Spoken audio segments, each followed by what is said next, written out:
Aho just amahoro y'Imana nakomeze kubana namwe nshuti bakunze ba Ego Stamina TV. Uyu munsi rero tukaba tugiye kubagezaho amakuru agezwe kandi akomeye muri Ukraine.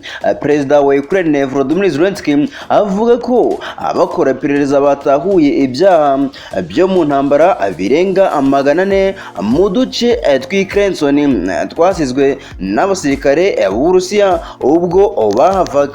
Zelensky yavuze ko imirambo y'abasivili n'abasirikare yatahuwe nk'uko umunyamakuru George Wright yabyanditse.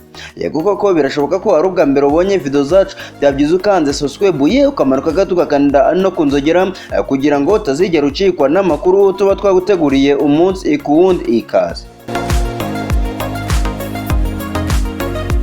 Uburusiya nubwo buhakana abuvuga ko abasirikare babwo batibasira abasivile ku bushake, mu jambo ryo mu buryo bwa video avuga ko buri joro Zelensky yagize ati mu karere ka Kherson igisirikare cy'Uburusiya cyasize inyuma ubwicanyi indengakamere bumeze nk'ubwo cyasize mu tundi turere tw'igihugu cyacu aho cyashoboye kwinjira.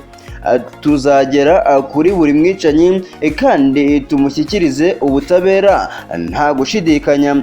Kuva intambara yatangira, imva zishyingwemo abantu mu kivunge zatahuwe mu duce nka Bucha, Izium na Mariupol. Ukraine yashinje abasirikare b'Uburusiya kuba aribo bakoze ubwo bwicanyi ndengakamere. Hagati aho abategetsi bo muri Ukraine bashyizeho igihe cy'umukwabu ndetse bagabanya ingendo zijya n'iziva i Kherson.